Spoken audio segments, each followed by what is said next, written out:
Welcome back, ladies and gentlemen. Casper here. So in my last video, I showed you one exciting opening called the Geet and one beautiful trap that may occur if black doesn't respond well. For example, after knight c3, d5, the top played move, e4, pawn takes, and knight takes. We saw that the top played move in this position is knight d7 in the master's database. After knight d7, I said go knight g5, preparing for one nasty trap if black plays h6.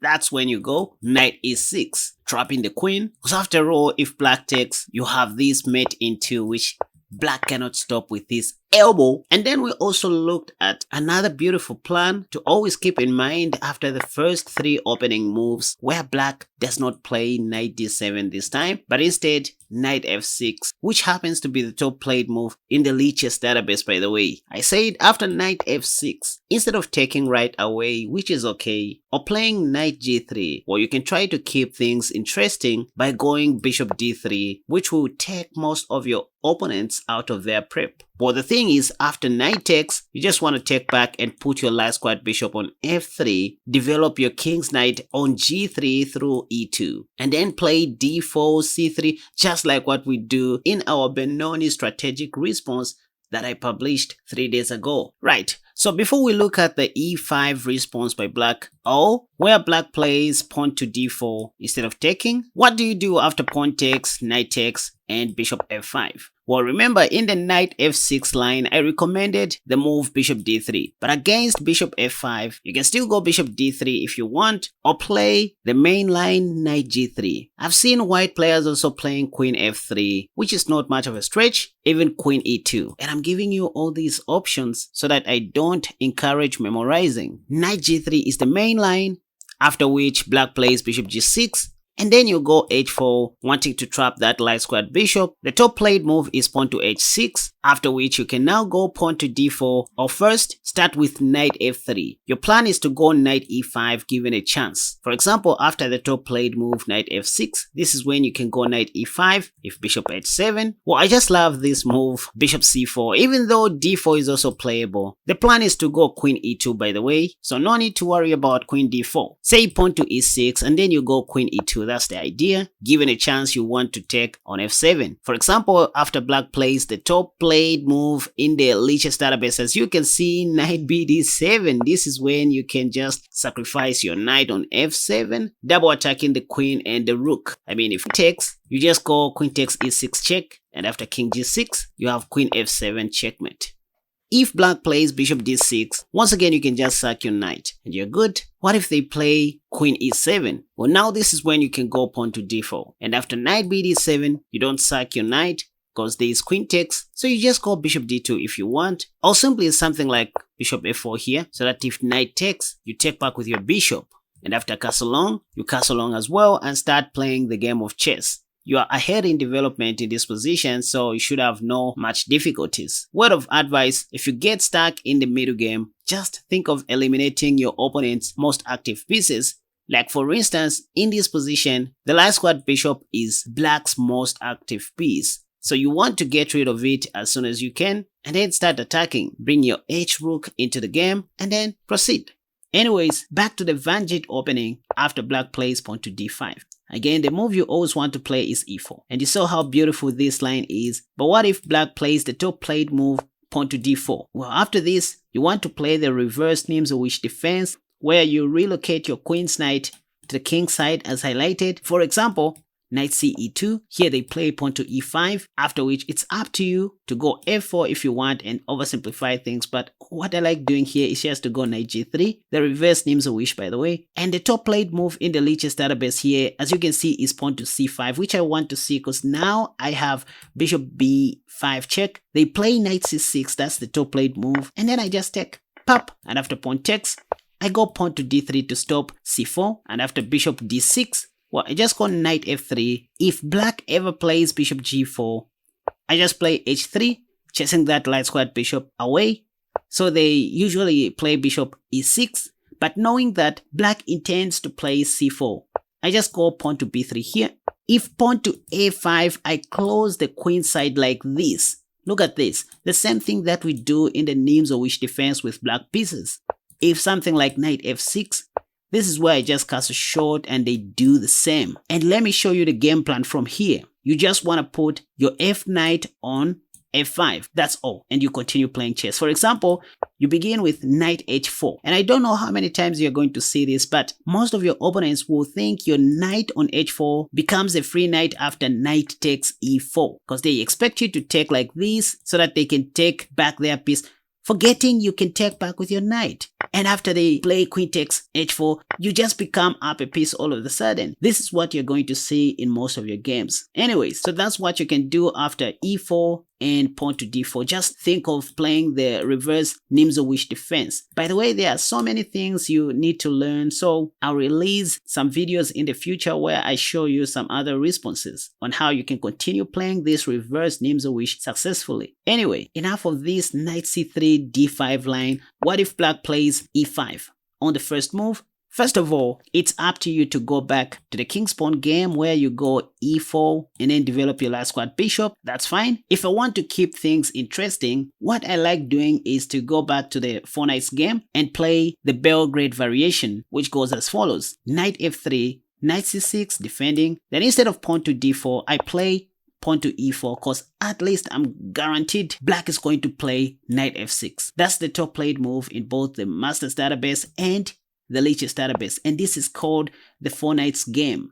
So the Belgrade Gambit is where you start with pawn to D4. Look at this tension on the center, kind of the Scotch, but after pawn takes, now this is when I play knight D5, officially the Belgrade Gambit, asking black to take my E4 pawn because, I mean, if they do this, the simplest is to go queen E2.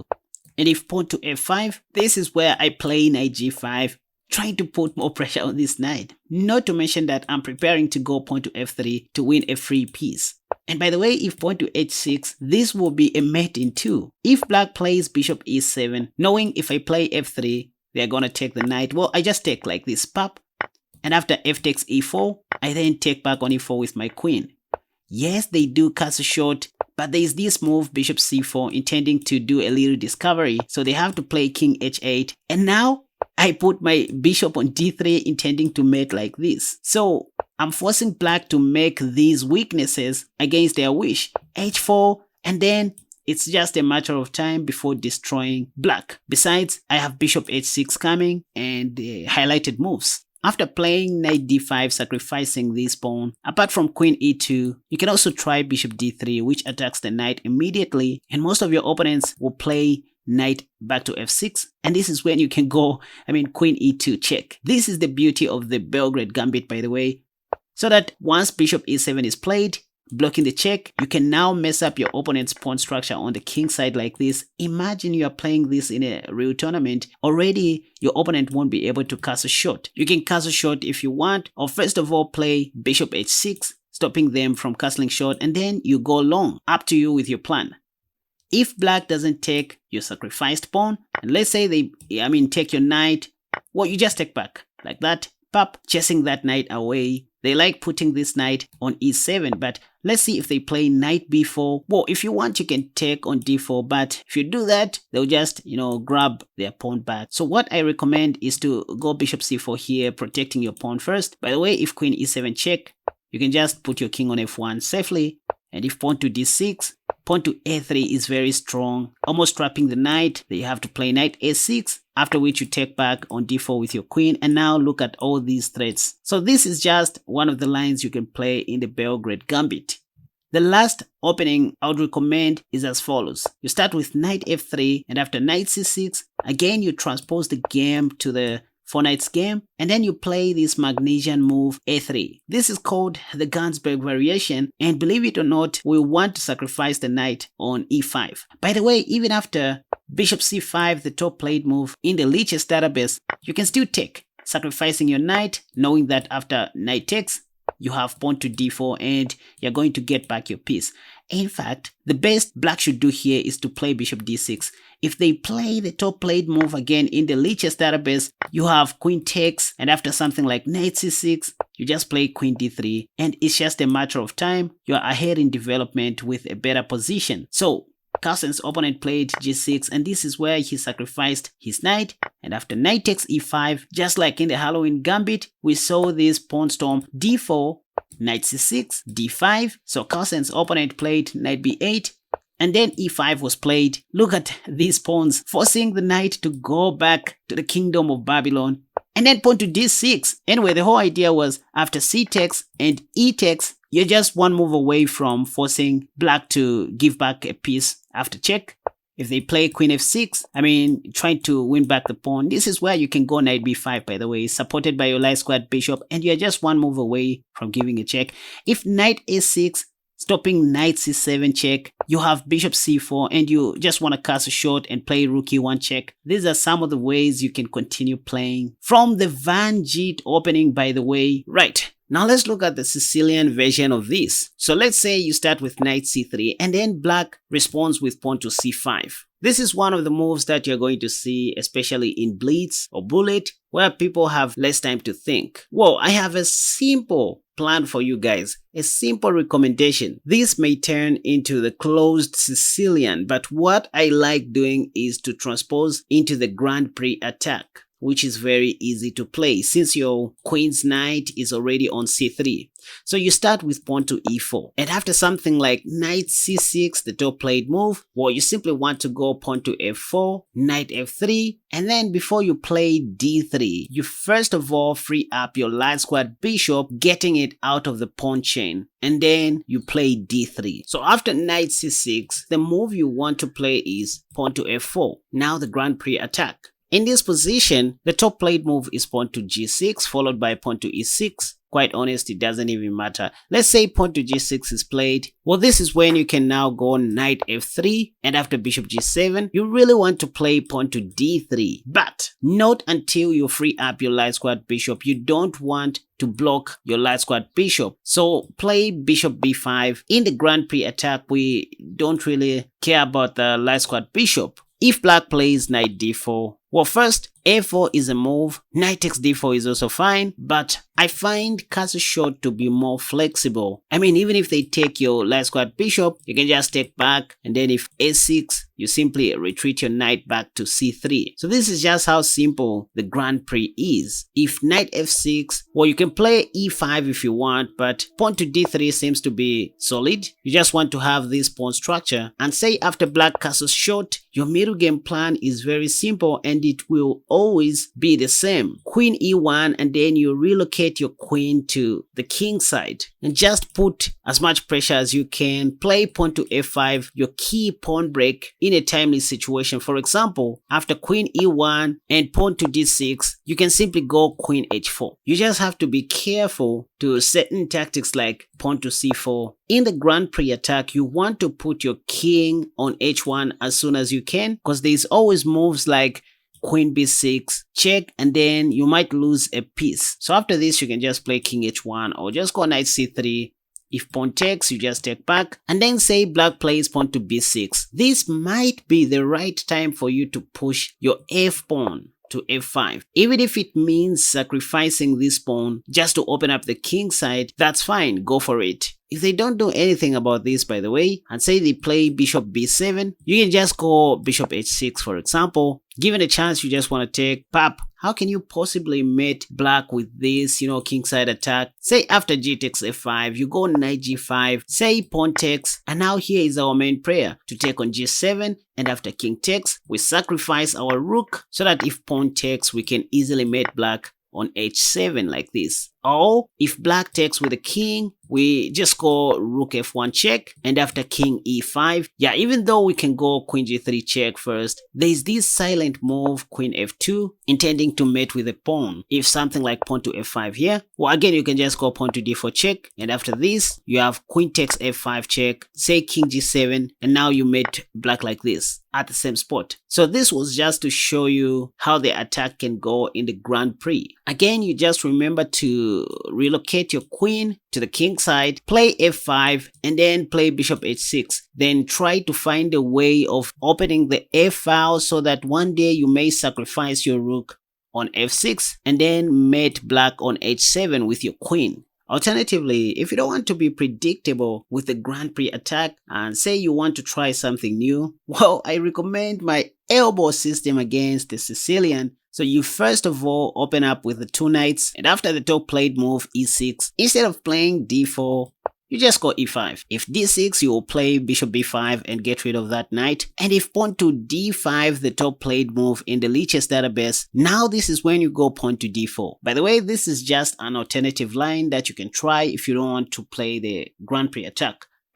So after c takes d4, you just go knight b5. You just want to take back on d4 with your queen's knight. For example, if a6, you can just take back and then go queen takes d4 next. If queen a5 check, you have bishop d2. They have to go back. If queen b6, you always have a4. If pawn to a6, you can even go a5. That's the beauty. If knight takes, you have bishop takes. So they have to play something like queen d8 here, after which you can now take back. So you're just trying by all means to take your Sicilian opponent out of his prep.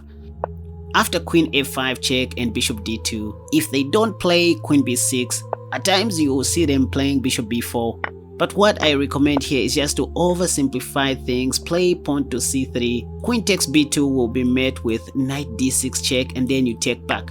If pawn takes, you take back with a pawn, and in all of these variations, you always have knight d6 check. That's the beauty, you guys. If queen e7, you can go knight d6 check if you want, or first of all, start with bishop d3. Very important move, because you are just one move away to castle shot. The thing is, you always have this check move, so there's little that black can do in this position. If king f8, you have queen e2, ensuring that you're still guarding the e5 pawn. For example, if knight takes, you take back. So you're just playing unconventionally, just disturbing the plan of the Sicilian. By the way, given a chance, remember to play c4. It's the only key pawn break you have. Done. Back to my 2 knights attack against the Sicilian defense. After e6, you just go e5 once again.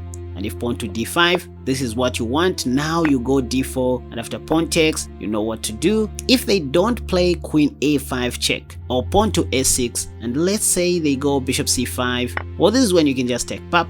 If anything, you just want to go pawn to c3 and solidify your center. But the top played move here is bishop takes, because at the end of the day, they want to be up a pawn, taking a free pawn on e5. But that's what you want, because now the goal is to oversimplify the game, beginning with bishop b5 check. After bishop d7, blocking the check, now you go queen e2. By the way, these are natural moves, so you don't need to memorize anything, you guys. These are just natural moves, so don't say there are too many lines. Anyways, if bishop takes, for example, black is losing after queen takes e5.